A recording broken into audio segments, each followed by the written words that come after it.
Back to news. కమిషన్ల కకృతి కోసమే ప్రాజెక్టుల రీడిజైనింగ్ చేశారని మంత్రి ఉత్తమ్ కుమార్ రెడ్డి ఆరోపించారు. రాష్ట్రంలో ఇరిగేషన్ శాఖను గాడిలో పెడుతున్నామన్నారు. హైదరాబాద్ జలసౌధలో నిర్వహించిన విలేకరుల సమావేశంలో మంత్రి ఉత్తమ్ మాట్లాడారు. 15 ఆగస్టు రోజున సీతారామ ప్రాజెక్టు 3 పంపులను ప్రారంభిస్తున్నామని తెలిపారు. 2026 ఆగస్టు 15 నాటికి ఈ ప్రాజెక్టును పూర్తి స్థాయిలో అందుబాటులోకి తెస్తామన్నారు. పాలమూరు రంగారెడ్డి ప్రాజెక్టుకు 27,000 కోట్లు, సీతారామ ప్రాజెక్టుకు 7,436 కోట్లు ఖర్చు చేసిన అప్పటి బీఆర్ఎస్ ప్రభుత్వం 1 ఎకరాకి కూడా నీరు ఇవ్వలేదని విమర్శించారు. ముఖ్యంగా సిడబ్ల్యూసీ అనుమతి తామే తీసుకొచ్చామని బీఆర్ఎస్ చెబుతోందని, అయితే సీతారామ ప్రాజెక్టుకి సిడబ్ల్యూసీ అనుమతులు పూర్తి స్థాయిలో రాలేదని ఉత్తమ్ తెలిపారు. కాంగ్రెస్ హయాంలో ఎన్ఎస్పీ చేయడానికి తాము ముందుకు తీసుకువెళ్తున్నామన్న ఆయన ఉమ్మడి ఖమ్మం జిల్లా ప్రజలందరూ చాలా ఆసక్తిగా ఎదురుచూస్తున్నట్టు చెప్పుకొచ్చారు.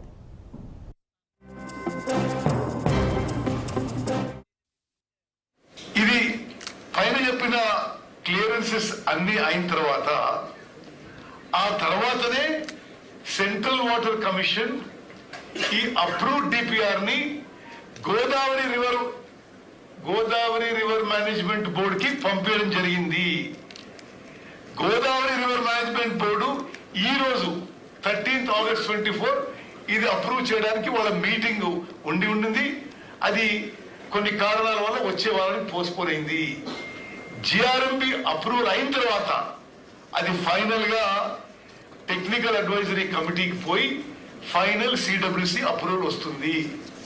ఈ రోజు వరకు కూడా సిడబ్ల్యూసి అప్రూవల్ కాలేదు. ఆ పెద్ద మనిషి ఏమో మరి ఇవన్నీ ఈ వాస్తవ పరిస్థితులు ఉంటే వాళ్ళ టైం ఉన్నప్పుడు సిడబ్ల్యూసి అప్రూవల్ వస్తుందని చెప్పాడు. ఈ నెత్తి మీద నీళ్ళు చల్లుకుంటున్నారు మాట్లాడు. పని కంప్లీట్ అయింది చెప్పుకోవటం ఏ లెక్క ప్రకారం అయింది అనేది వారిని అడుగుతున్నా. ఎస్, మీరన్నట్లు మోటార్లు మేమే తీసుకొచ్చాం, మోటార్లు మేమే నట్లు బోల్ట్లు దగ్గరుండి బిగించాం, మోటార్లంతా రెడీ చేశామన్నారు. నిజంగా మీరే చేశారు. మోటార్లు ఉత్తమ్ కుమార్ రెడ్డి గారు, రేవంత్ రెడ్డి గారు, శ్రీనివాస్ రెడ్డి గారు, తుమ్మల నాగేశ్వరరావు గారు బిగించామని మేమేం చెప్పుకోలే, మీరే బిగించారు. ఎందుకు బిగించారా మోటార్లు అంటే, మోటార్లు బిగిస్తే మీకు ఎక్కువ కమిషన్ వస్తుంది, మోటార్లు బిగిస్తే ఎక్కువ కమిషన్ వస్తుంది కాబట్టి మోటార్లు బిగించారు. మీకు ఎక్కడ లాభం ఎక్కువ వస్తుందో, ఎక్కడ కమిషన్లు ఎక్కువ వస్తుందో అది మీరు పని చేయటమే తప్ప ప్రజలకు ఉపయోగకరమైన పని చేయాలన్న చిత్తశుద్ధి మీలో లేదు. మీరు చెప్పిన దాంట్లోనే అర్థమవుతుంది.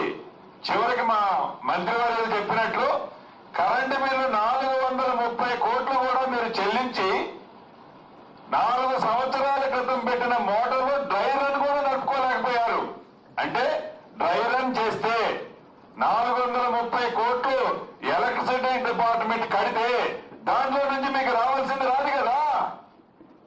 అందుకే దాని మీద ఖర్చు పెడితే మనకి కమిషన్ రాదు కాబట్టి, నిజంగా ఖర్చు పెడితే రైతులకు మంచి జరిగితే మీకు కమిషన్ రాదు కాబట్టి, ఎక్కడ కమిషన్ వస్తుందో, దేంట్లో ఎక్కువ పర్సెంటేజ్ వస్తుందో డెఫినెట్ గా మీరు దాని మీద ఫోకస్ పెట్టారు. 300 ఇవి bulletin updates. Keep watching 6 TV.